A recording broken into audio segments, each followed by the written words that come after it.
ಈ ಒಂದು ಕೇಂದ್ರ ಸರ್ಕಾರದ ಬಜೆಟ್ನೊಳಗೆ ನಾವು ವಿಶೇಷವಾಗಿ ಉತ್ತರ ಕರ್ನಾಟಕ ಬಾಗಲಕೋಟೆ ಜಿಲ್ಲೆ ಮತ್ತು ಅವಳಿ ಜಿಲ್ಲೆಯವರು ಏನು ನಿರೀಕ್ಷೆ ಮಾಡೋದಂದ್ರೆ ಇದು ಪ್ರವಾಸೋದ್ಯಮಕ್ಕೆ ಬಹಳ ಒಳ್ಳೆಯ ಕ್ಷೇತ್ರ ಇದೆ.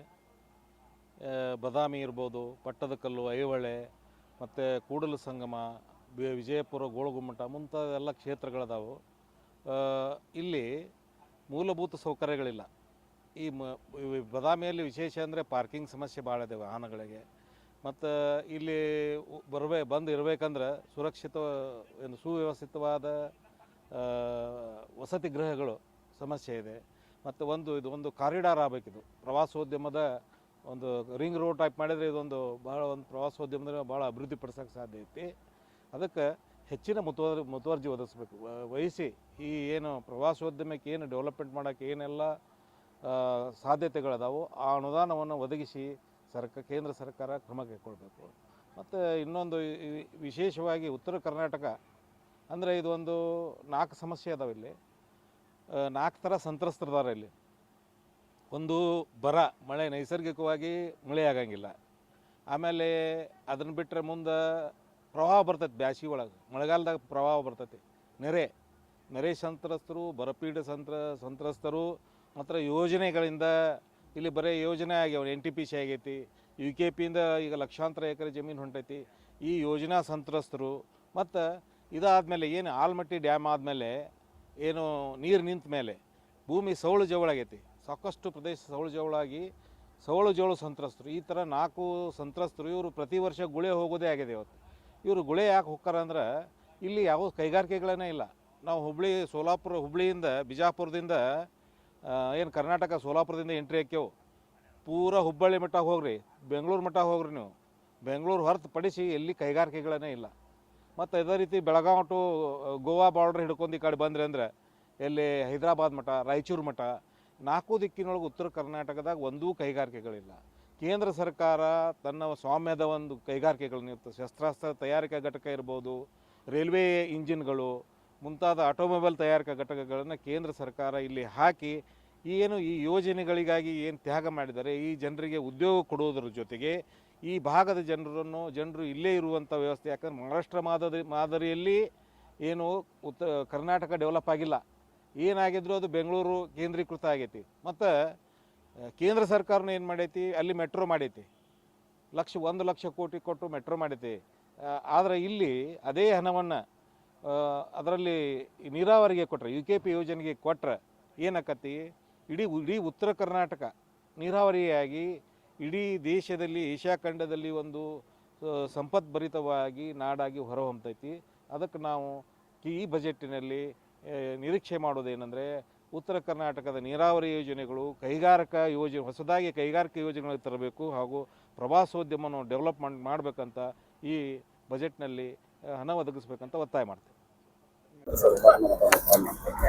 ನಿರೀಕ್ಷೆ ಅಂದ್ರೆ ದೊಡ್ಡ ಮಟ್ಟದ್ದು ಭಾಳ ಹಳೆ ನಿರೀಕ್ಷೆ ಅಂದರೆ ಬಾಗಲಕೋಟೆ ಕುರ್ಚಿ ರೈಲು ಮಾರ್ಗ. ಇಷ್ಟೊತ್ತಿಗೆ ಅದು ಮುಗಿದು ಸುಮಾರು 16 ವರ್ಷ ಆಗಬೇಕಾಗಿತ್ತು. ಕುಂಟ್ಕೋತ ಹೊಂಟೈತೆ. ಅದಕ್ಕೆ ಪೂರ್ತಿ ಮುಗಿಯೋ ಥರ ಅನುದಾನ ಈ ಬಜೆಟ್ನಲ್ಲಿ ಕೊಟ್ಟರೆ ಈ ಭಾಗಕ್ಕೆ ಒಂದು ದೊಡ್ಡ ಕೊಡುಗೆ ಕೇಂದ್ರ ಸರ್ಕಾರ ಕೊಟ್ಟಂತೆ ಆಗುತ್ತೆ. ಇದು ಅಂದರೆ ಕೃಷ್ಣಾ ಮೇಲ್ದಂಡೆದು, ಅದು ಬಹುದಿನದ್ದು. ಆ ಕೃಷ್ಣಾ ಮೇಲ್ದಂಡೆ ಯೋಜನೆ ಅದನ್ನ ಕಾರ್ಯರೂಪಕ್ಕೆ ಬರ್ಬೇಕಾದ್ರೆ ಮೂರನೇ ಹಂತದ ಕೆಲಸ ಬಾಕಿ ಉಳಿತದೆ. ಅದನ್ನ ರಾಜ್ಯ ಸರ್ಕಾರ ಹೆಚ್ಚಿನ ಮುತುವರ್ಜಿ ತಗೊಂಡು ಇದಕ್ಕೆ ಅನುದಾನವನ್ನು ತೆಗೆದಿಡಬೇಕು ಅಂತಕ್ಕಂಥದ್ದು ಭಾಳ ದಿನದ ಬೇಡಿಕೆ. ಅದು ನಮ್ಮ ಕಡೆಯಿಂದ, ನಮ್ಮ ಕ್ರಾಂತಿವೀರ ಬ್ರಿಗೇಡ್ದಿಂದನೂ ರಾಜ್ಯ ಅಧ್ಯಕ್ಷನಾಗಿ ನಾನು ಒತ್ತಾಯ ಮಾಡ್ತೇನೆ. ಇವತ್ತು ಬಾಗಲಕೋಟೆ ಜಿಲ್ಲಾ ಏನೈತಲ್ಲ ಸರ, ಇದು ಪೂರಾ ಬಾಧಿತ ಕುಟುಂಬ ಪ್ರದೇಶ. ಯಾಕಪ್ಪ, ಮುಳುಗಡೆ ಪ್ರದೇಶ ಇರೋದ್ರಿಂದ ಇದನ್ನು ಫಸ್ಟ್ ಒಂದು ಕೃಷ್ಣಾ ಮೇಲ್ದಂಡೆ ಯೋಜನೆ ಏನೈತಿ ಅದು ರಾಷ್ಟ್ರೀಯ ಯೋಜನೆಯಾಗಿ ಮಾಡ್ಬೇಕಂತೇಳಿ ಮೊದಲನೇದಾಗಿ ನಮ್ಮದು ಒತ್ತಾಯ ಐತೆ ಬಾಗಲಕೋಟೆ ಮುಳುಗಡೆ ಸಂತ್ರಸ್ತರ ಪರವಾಗಿ. ಇನ್ನೂ ಪ್ರಮುಖವಾಗಿ ಸಮಸ್ಯೆಗಳೇನಪ್ಪ ಅಂತಂದ್ರೆ ಪೂರಾ ಮುಳುಗಡೆ ಪ್ರದೇಶ ಆಗಿರೋದ್ರಿಂದ ಎಲ್ಲ RC ಸೆಕ್ಟರ್ ಇದೆ. ಅಂದರೆ ಎಲ್ಲ ಮುಳುಗಡೆ ಬಾಧಿತ ಪ್ರದೇಶ, ಎಲ್ಲ ಜಿಲ್ಲೆಗಳು, ಎಲ್ಲ ಬರ್ತಕ್ಕಂಥ ಎಲ್ಲ ತಾಲೂಕುಗಳು ಮುಳುಗಡೆ ಪ್ರದೇಶ ಅದಾವು. ಯಾವುದೇ ರೀತಿಯಿಂದ ಉದ್ಯೋಗ ಇಲ್ಲ ಸರ್. ಯಾಕೆ ಪ್ರಮುಖವಾಗಿ ಇದು ಬಾಗಲಕೋಟೆ ನಗರ ಹೆಂಗೈತಪ್ಪ ಅಂದ್ರೆ ಇದು ಕೇಂದ್ರ ಸ್ಥಾನ. ಇಲ್ಲಿ ಎಲ್ಲ ಜಿಲ್ಲಾ ಕೇಂದ್ರ, ಎಲ್ಲ ಕಚೇರಿಗಳು ಎಲ್ಲ ಇಲ್ಲೇ ಇರೋದ್ರಿಂದ ಇಲ್ಲಿ ಯಾವುದೇ ರೀತಿಯಿಂದ ಒಂದು ಉದ್ಯೋಗ ಸೃಷ್ಟಿ ಆಗ್ತಾ ಇಲ್ಲ. ಇಲ್ಲಿ ಆಯ್ಕೆಯಾದಂಥ ಲೋಕಸಭಾ ಸದಸ್ಯರು ಇಲ್ಲಿವರೆಗೂ ಯಾವುದೇ ರೀತಿಯಿಂದ ಕೆಲಸಗಳಾಗಲಿ ಯಾವುದಾದ್ರೂ ಕೇಂದ್ರ ಸರ್ಕಾರದಿಂದ ಯೋಜನೆಗಳಾಗಲಿ ಇಲ್ಲಿವರೆಗೂ ಯಾವುದೂ ತಂದಿಲ್ಲ. ನಾವು ತಂದಿಲ್ಲ ಅಂಥೇಳಿ ಅವ್ರ ಮೇಲೆ ಬ್ಲೇಮ್ ಮಾಡೋದು, ಆರೋಪ ಮಾಡೋದು ಇಲ್ಲ. ಯಾಕಪ್ಪ ಅಂದ್ರೆ ಅವಕಾಶ ಅವ್ರಿಗೆ ಸಿಗದೇ ಇರ್ಬೋದು. ಈಗ ಮತ್ತೊಮ್ಮೆ ಅವ್ರಿಗೆ ಅವಕಾಶ ಸಿಕ್ಕೈತಿ, ಜನರ ಪರವಾಗಿ ಕೆಲಸ ಮಾಡಬೇಕು, ಯಾವುದಾದ್ರೂ ಕೇಂದ್ರದಿಂದ ಯೋಜನೆಗಳನ್ನ ತರಬೇಕು, ತಂದು ಬಾಗಲಕೋಟೆ ಜಿಲ್ಲೆ ಏನೈತಿ ಅಭಿವೃದ್ಧಿ ಪಡಿಸ್ಬೇಕು. ಯಾಕಪ್ಪ ಅಂದರೆ ಇಲ್ಲಿ ಏನೋ ಅಭಿವೃದ್ಧಿ ಭಾಳ ಕುಂಠಿತಾಗಿದೆ ಸರ್. ಯಾವುದೇ ರೀತಿ ನೇಕಾರಗಳ ಸಮಸ್ಯೆ ಆಗಿರ್ಬೋದು, ಆಮೇಲೆ ಕೈಗಾರಿಕೆಗೆ ಸಂಬಂಧ ಆಗಿರ್ಬೋದು. ಇಲ್ಲಿ ಮತ್ತು ಈ ಕೇಂದ್ರ ಸರ್ಕಾರ ಕೈಗಾರಿಕಾ ನೀತಿ ಜಾರಿಗೆ ಮಾಡಬೇಕು. ಯಾಕಪ್ಪ ಅಂದ್ರೆ ಒಂದು ಸ್ಮಾರ್ಟ್ ಸಿಟಿ ಮಾಡಿದ್ರೆ ಜನರ ಅಭಿವೃದ್ಧಿ ಆಗೋದಿಲ್ಲ. ಯಾಕಪ್ಪ ಅಂದರೆ ಇಲ್ಲಿ ಯಾವುದೇ ರೀತಿಯಿಂದ ಉದ್ಯೋಗ ಇಲ್ಲ, ಏನೂ ಇಲ್ಲಾರ್ದಕ್ಕೆ ಜನರು ಗುಳೆ ಹೋಗುವಂಥ ಪರಿಸ್ಥಿತಿ ಬಂದು ನಿಂತೈತಿ ಜಿಲ್ಲಾ. ಅದಕ್ಕೋಸ್ಕರ ಏನೈತಿ ಬರ್ತಕ್ಕಂಥ ದಿನಗಾಲದಲ್ಲಿ ನಮಗೆ ಬಾಗಲಕೋಟೆ ಜಿಲ್ಲೆದೊಳಗೆ ಈಗ ಗ್ರೀನ್ ಹೌಸ್ ಪಾರ್ಕಿಂಗ್ ಅವಶ್ಯಕತೆ ಐತಿ. ನಮಗೆ ಹೈನುಗಾರಿಕೆ ಇತರೆ ಬೆಳೆಗಳ ಬಗ್ಗೆ ಆಗಲಿ ನಮಗೆ ಮುಳುಗಡೆ ಸಂತ್ರಸ್ತರಾಗಿರೋದ್ರಿಂದ ನಮಗೇನೂ ಗೊತ್ತಿಲ್ಲ. ಬೇರೆ ಬೇರೆ ಹೊಸ ಕೈಗಾರಿಕೆಗಳು ಇಲ್ಲಿ ಉದ್ಭವ ಆಗಬೇಕು. ಮತ್ತು ಸಂತ್ರಸ್ತರು ಎಲ್ಲ ಭೂಮಿ ಕಳ್ಕೊಂಡು ನಾವು ಮನೆ ಕಳ್ಕೊಂಡು ನಮಗೆ ನಿರಾಶ್ರಿತರಾಗಿರೋದ್ರಿಂದ ನಮಗೆ ಉದ್ಯೋಗ ನಮ್ಮ ಮಕ್ಕಳಿಗೆ ಆಗಲಿ ನಮ್ಮ ಮುಂದಿನ ಪೀಳಿಗೆಗೆ ಆಗಲಿ ಸಿಗುವಂಥ ಒಂದು ವ್ಯವಸ್ಥೆ ಆಗಬೇಕು. ಸರ್ಕಾರ ನಮಗೆ ರೈತರಿಗೆ ಸರಿಯಾದ ಬೆಂಬಲ ಬೆಲೆಯನ್ನು ಘೋಷಿಸಬೇಕು. ಮತ್ತು ಈ ಮುಳುಗಡೆ ಆಗುವಂಥ ಸಂತ್ರಸ್ತರಿಗೆ ಈ ಕೃಷ್ಣಾ ನದಿ ಅಣೆಕಟ್ಟೆಯನ್ನು ಇದು ಕೇಂದ್ರ ಸರ್ಕಾರಕ್ಕೆ ಒಳಪಡಿಸುವಂಥ ಇದು ಮಾಡಬೇಕು, ರಾಷ್ಟ್ರೀಕರಣ ಮಾಡಬೇಕು. ಮತ್ತು ನಮ್ಮ ಇಲ್ಲಿರ್ತಕ್ಕಂಥ ಜನರಿಗೆ ಹೆಚ್ಚಿನ ಸೌಲಭ್ಯಗಳು ನಮಗೆ ದೊರಕುವಂಥ ಆಗಬೇಕು ಅನ್ನೋದು ನಮ್ಮ ಬಾಗಲಕೋಟೆ ಜಿಲ್ಲೆಯ ಎಲ್ಲ ಸಂತ್ರಸ್ತರ ಬಯಕೆ ಐತಿ.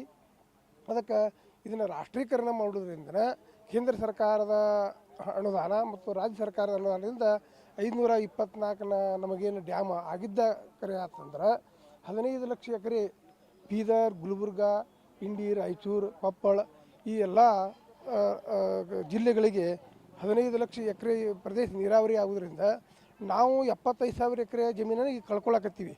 ನಮ್ಮಕ್ಕಿಂತ ಹೆಚ್ಚು ಅವರಿಗೆ ಬರಡು ಭೂಮಿಗೆ ನೀರು ಹರಿಸೋದ್ರಿಂದ ರಾಷ್ಟ್ರೀಯ ಉತ್ಪನ್ನ, ರಾಜ್ಯದ ಉತ್ಪನ್ನ ಹೆಚ್ಚಾಗೋದ್ರಿಂದ ಸರ್ಕಾರಕ್ಕೆ ಒಂದು ಇದು ಮೆರುಗು ಬರ್ತೈತಿ.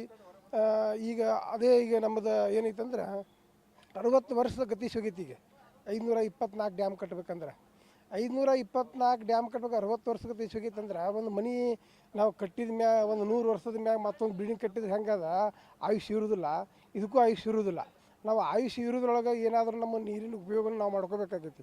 ಆ ನೀರಿನ ಉಪಯೋಗ ನಾವು ಮಾಡ್ಕೊಳ್ಳಿಲ್ಲ ಅಂದ್ರೆ ಈಗ ನೆರೆಯ ಆಂಧ್ರ ಮತ್ತು ತೆಲಂಗಾಣದವರು ಈ 3 ವರ್ಷದ ಅವಧಿ ಒಳಗೆ 6 ಲಕ್ಷ ಕೋಟಿ ಯೋಜನೆಯನ್ನು ತಮ್ಮ ತೆಲಂಗಾಣ ಸಂಪೂರ್ಣ ನೀರಾವರಿಯನ್ನು ಒಳಪಡಿಸ್ಕೊಂಡು ನಮಗೆ ನಾಚಿಕೆಗೇಡಿ ಅಂತ ಸರ್ಕಾರ ಇದೈತಿ. ಈಗ ನಾವು ಈಗ ನಾಚಿಕೆ ಬರಬೇಕು ಈ ಸರ್ಕಾರಕ್ಕೆ. ಆದ್ರೆ ನೆರೆಯ ಆಂಧ್ರವನ್ನು ನೋಡಿ ನಾವು ಕಲಿಬೇಕಾಗೈತಿ. ಅದಕ್ಕೆ ನಮಗೆಲ್ಲರೂ ಸಂತ್ರಸ್ತರ ಒತ್ತಾಯ ಏನಪ್ಪ ಐತಂದ್ರೆ ಈ ಬೆಳಗಾವ ಅಧಿವೇಶನದಾಗ ಒತ್ತಾಯ ಮಾಡಿದ್ದೀವಿ. ಮತ್ತು ಇಲ್ಲಿ ಧರಣಿ ಸತ್ಯಾಗ್ರಹ ಮಾಡಿದ್ದೀವಿ. ನಮ್ಮ ಆಡಳಿತ ಭವನದ ಹತ್ರ ಅಹೋರಾತ್ರಿ ಧರಣಿ ಮಾಡಿದ್ದೀವಿ. ಮತ್ತು ಕೇಂದ್ರದಿಂದನೂ ನಮ್ಮ ಡ್ಯಾಮವನ್ನು ರಾಷ್ಟ್ರೀಕರಣಗೊಳಿಸ್ಕೊಂಡು ಗೆಜೆಟ್ ಮಾಡಬೇಕು. ನೀರಾವರಿ ಅಲ್ಲಿ ಏನು ಮಂತ್ರಿಗಳದಾರಲ್ಲ ಅವ್ರು ಇದನ್ನು ಮುತುವರ್ಜಿ ವಹಿಸಬೇಕು.